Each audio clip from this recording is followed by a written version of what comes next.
everyone has heard of this case.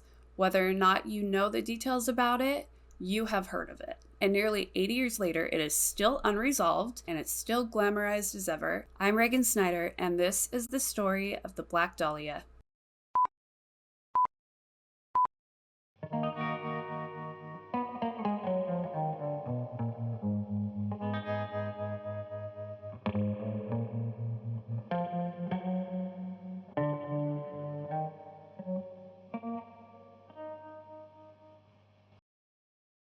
Elizabeth Short was born in Boston, Massachusetts on July 24th of 1924, and she was the third daughter of 5 to her parents Cleo and Phoebe Short.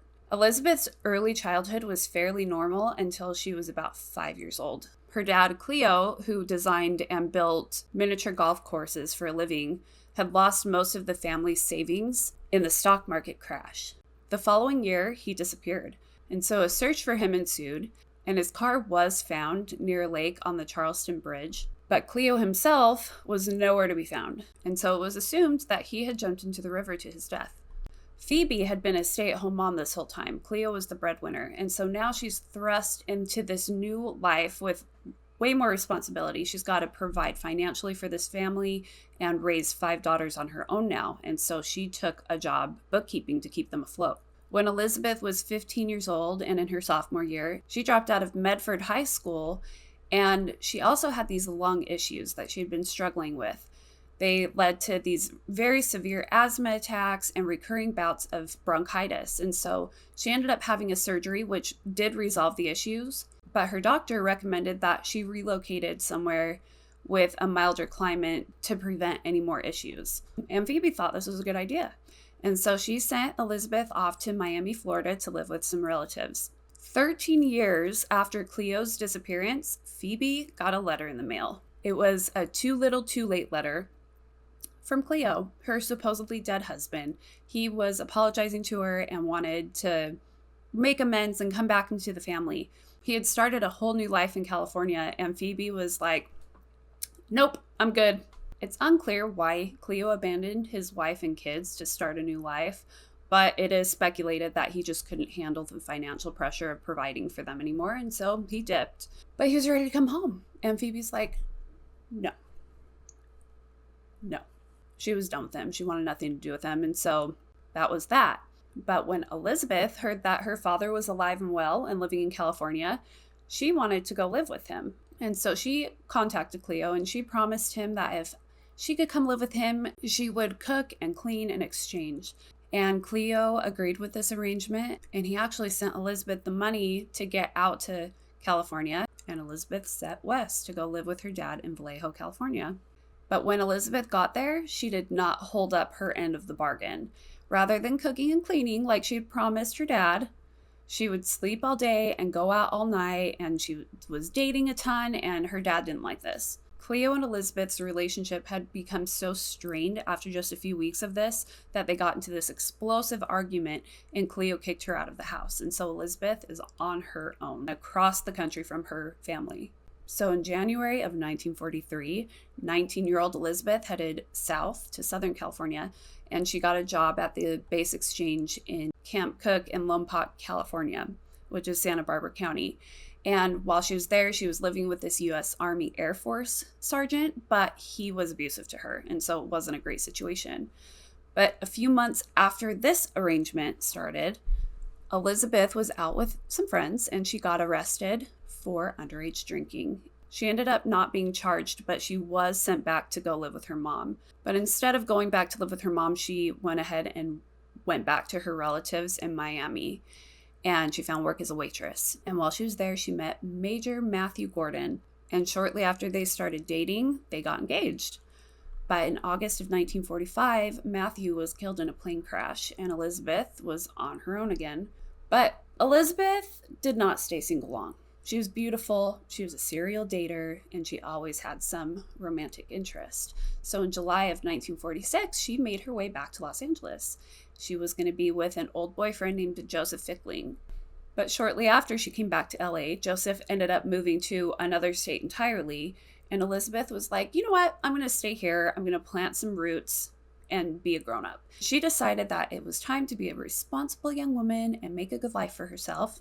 And so she started by getting a job as a waitress and renting a room behind the Florentine Gardens nightclub in Santa Barbara. On the morning of January 15th, 1947, a woman named Betty Bersinger was out walking with her 3-year-old daughter, Anne. They were walking through their neighborhood, Limert Park, which was, at the time, it was very underdeveloped and kind of, I don't want to say rural, but it wasn't developed. And they're just going to run some errands, pick up her husband's shoes from the repair shop. And Betty noticed something strange in a nearby vacant lot. It was about a foot from the sidewalk and it was laying in the weeds. And so Betty started to walk a little bit closer and she thought it was a mannequin. It was very white and it just looked like one of those store mannequins that somebody had thrown out. But as she got closer, she realized it was the body of a young woman. So Betty picks Anne up and she runs to the nearest house to call the police. And LAPD showed up and they quickly found the crime scene. The body was nude and it was cut clean in half at the waist. Its arms were posed up above its head, bent at the elbows, and the legs were spread apart. There were chunks of flesh missing from the body and there was a large wound to the head. And her face had been slashed from mouth to ear. There was no blood at the scene, which indicated that whoever this woman was had been murdered at another location and then drained of her blood before being dumped in this vacant lot. And it was the lack of blood that left the body so ghostly pale, which is the first thing that Betty noticed about it. That's why she thought it was maybe a mannequin. They also found this large concrete bag nearby, which seemed to be what her body had been carried into this location, but there's nothing on the scene that would help identify who this woman was. And so she became the first Jane Doe of 1947 in LA. The investigation was started and the help of the FBI was enlisted. And 2 days later, the body was identified as 22-year-old Elizabeth Short. They were able to identify her through her fingerprints. They were in the database from her time at Camp Cook and also her one brush with the law when she got arrested for underage drinking. In search of information, a police bulletin was circulated and they described Elizabeth as, quote, 5 foot 6 inches, 118 pounds, black hair, green eyes, very attractive, bad lower teeth, fingernails chewed to the quick. They dubbed her the Black Dahlia based on her love of sheer black clothing and the new at the time movie Blue Dahlia. An autopsy was performed and there were marks found on her body that suggested that she had been bound and tortured. The official cause of death was shock and cerebral hemorrhage, which is bleeding in or near the brain. And there were no obvious suspects right away, but a week after Elizabeth's body was found, James Richardson, who was the editor of the Examiner, got an anonymous call from somebody who claimed that he had killed her. He told James to expect some souvenirs of Beth Short in the mail. And sure enough, 3 days later, the LA Examiner received this kind of weird, out-of-place manila envelope. And inside the envelope were Elizabeth's things. It was her birth certificate, photos, business cards, and there's an address book in there with the name Mark Hansen embossed on the cover. And accompanying these things was a letter that was made out of newspaper and magazine clippings to form the words. And it said, quote, Los Angeles Examiner and other Los Angeles papers. Here is Dahlia's belongings. Letter to follow. Everything in this package, including the package itself, had been wiped down with gasoline, and so police were not able to gather any new information from it. 2 days later, they got another letter, but this time it was handwritten, and it said, quote, here it is, turning in Wednesday, January 29th, 10 a.m. Had my fun at police. And then it was signed, Black Dahlia Avenger. Included in this note was a location for the police to go to meet this person at, but when they went, nobody showed up. Shortly after this, they got another note, and this time it was out of clippings again, and it said, quote, have changed my mind. You would not give me a square deal. Dahlia killing was justified. And again, it had been wiped down with gasoline, and so there were no fingerprints to lift. And this case at the time was all anybody could talk about. At the height of the investigation, LAPD had 750 investigators working on the case. Over 150 potential suspects were interviewed.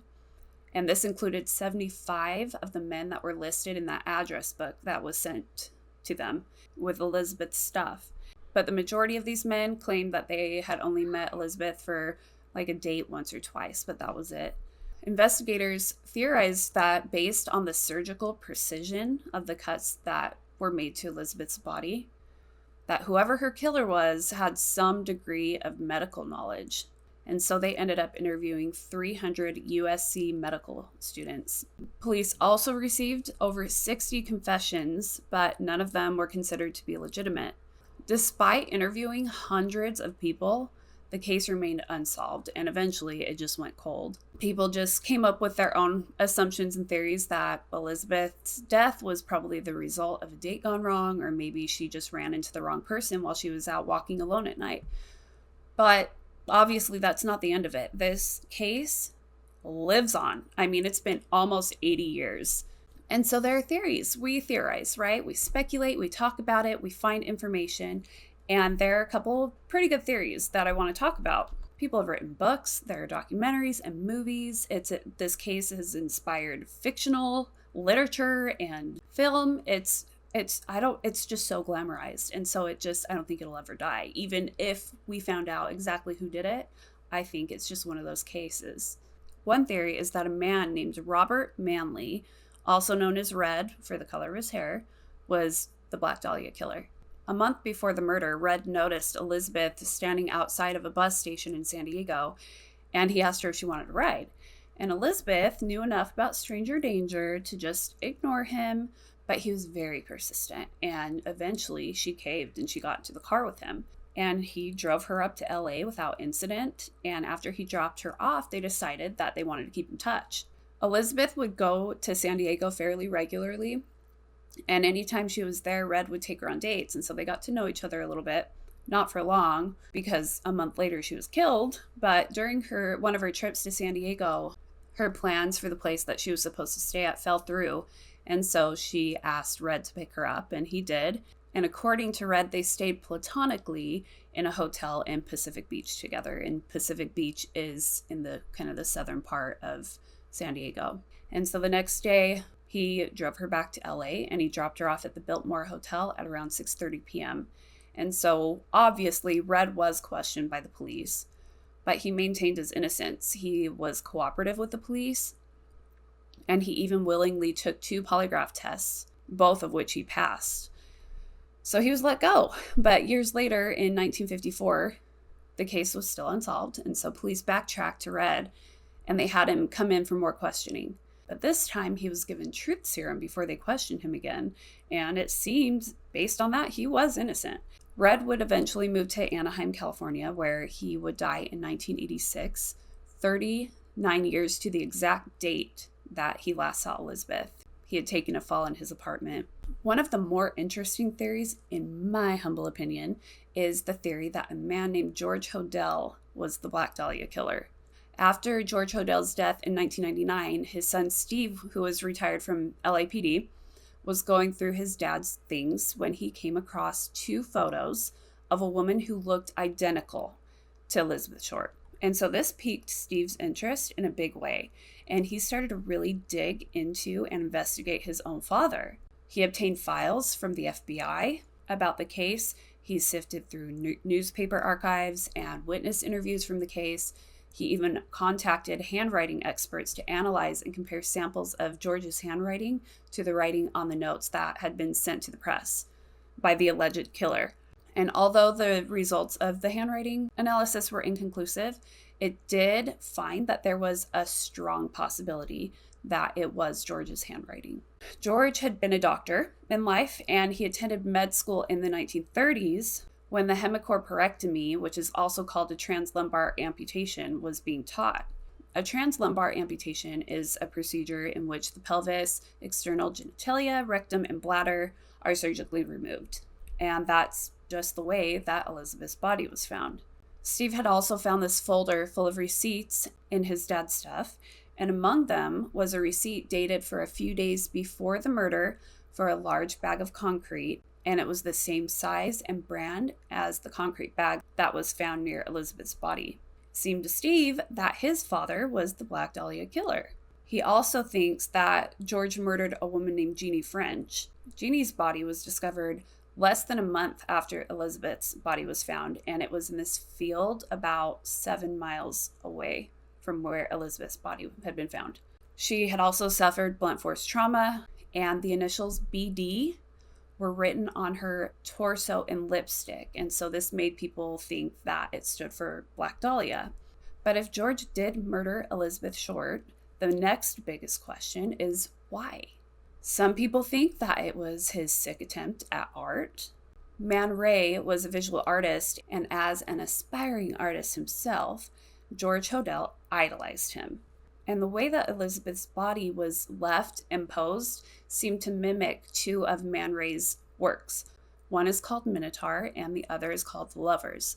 Minotaur depicts the torso of a nude woman with her arms up and bent at the elbows above her head, just like Elizabeth's body had been found. And The Lovers depicts a set of wide lips, which was similar to the Glasgow smile that was carved into Elizabeth's face. Whether or not George Hodel was the killer, he was a piece of work. His daughter Tamar remembers her father hosting these huge parties at their home near Hollywood, California, and the guests would include movie stars, celebrities, and of course, Man Ray himself. Tamar reported that as a child, she was forced to pose nude for Man Ray.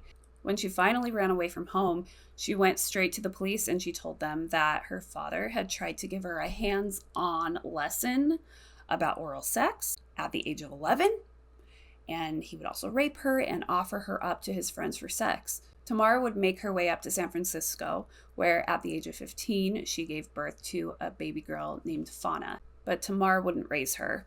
Tamar's mom made her put the baby up for adoption, and Fauna was adopted by a family in Sparks, Nevada. And Fauna would grow up knowing nothing about George Hodel's life and his story until she got a little bit older and she started doing some research herself. George would be charged for incest and go to trial, but he was acquitted after several family members testified that Tamar was lying. It's speculated that they did this because George was the family's breadwinner, and they didn't want to be left scrambling for money if George went to prison. In 1950, 3 years after Elizabeth's murder, George moved or fled to the Philippines. And about 17 years after his arrival to the Philippines, a woman was found in Manila, murdered and bisected just like Elizabeth had been. Steve Hodel spent countless hours piecing information together. And while he's looking for more information, he remembered that his childhood home was about half a mile away from where Elizabeth's body was found. So in 2012, he gathered up a production crew, another former police officer, and a search dog to go and hopefully find more evidence that George was the killer at his childhood home. And while they were there at the house, the dog did pick up on the scent of human decomposition in several places around and near the house. So they took a sample and they gave it to a forensic anthropologist named Dr. Voss. And he found that it did test positive for human remains, but the death could have occurred anywhere from 20 to 100 years prior. Most of the officers who had been on Elizabeth's case had since passed, and so Steve had to try and reconstruct the conversations that they'd had about the case. Steve went on to compile all of his findings into his book, Black Dahlia Avenger, The True Story, which became a bestseller. Steve Lopez, who was an LA Times columnist, was tasked with the fact-checking for the book, and he found that of all the people that were interviewed, LAPD focused in on 6 main suspects, and one of those suspects was George Hodel. After his sexual abuse trial, he had come under suspicion, and in 1950, the police bugged his house. And most of the transcript isn't very noteworthy, but there are a few excerpts that stick out. Police recorded, quote, 8:25, woman screamed again. It should be noted that the woman not heard before the scream, end quote. On the same day that that woman was picked up screaming, George was heard talking to somebody. It was a little bit broken, but they got the gist of it. It said, quote, realized there was nothing I could do but put a pillow over her head and cover her with a blanket. Get a taxi. Expired 12:59. They thought there was something fishy. Anyway, now they may have figured it out. Killed her. Supposing I did kill the Black Dahlia, they couldn't prove it now. They can't talk to my secretary anymore because she's dead, end quote. At least 8 witnesses claimed to have firsthand knowledge of a relationship between George and Elizabeth in 1946, and it seemed like all signs pointed to George Hodel as being the Black Dahlia killer. But the investigation into him was shut down abruptly in 1950. Steve thinks that because of George's occupation and his connections, he had knowledge about corruptions going on in the LAPD and their ties to prostitution and abortion rings. George was a doctor who specialized in venereal diseases, and he knew just about everything when it came to his patients' sex lives, including some of these police officers. And so Steve suspects that the police covered up George's crimes to avoid airing their own dirty laundry. Transcripts from his house being bugged also reportedly showed George saying, quote, "This is the best payoff I've seen between law enforcement agencies. I'd like to get a connection made in the DA's office," end quote. A lot of physical evidence regarding the Black Dahlia murder is missing, but George found details from dozens of other murders that he thinks his father could be connected to, which would make George Hodel a deranged serial killer. When you take all of this information into account, it does seem likely that George Hodel is Elizabeth Short's killer, but not everybody agrees. A British author named Paiu Eatwell did a whole bunch of research and published a book in 2017 called Black Dahlia Red Rose. Eatwell thinks that a man named Leslie Dillon was the Black Dahlia killer. Police had briefly considered him to be the primary suspect, but they ended up letting him go.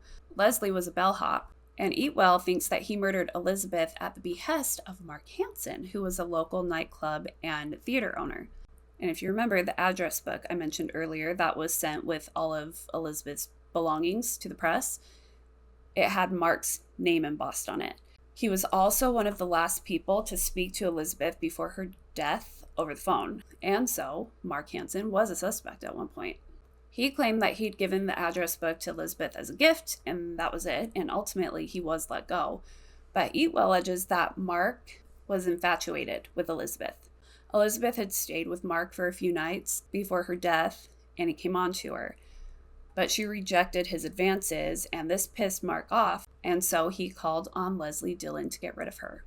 That's Paiu Eatwell's theory. She also discovered in her research that Leslie knew details about the murder that had not been public knowledge. One of these details was that Elizabeth had a rose tattoo on her thigh that had been cut out, but Leslie was never charged. Eatwell thinks that he was released thanks to Mark's ties with the LAPD.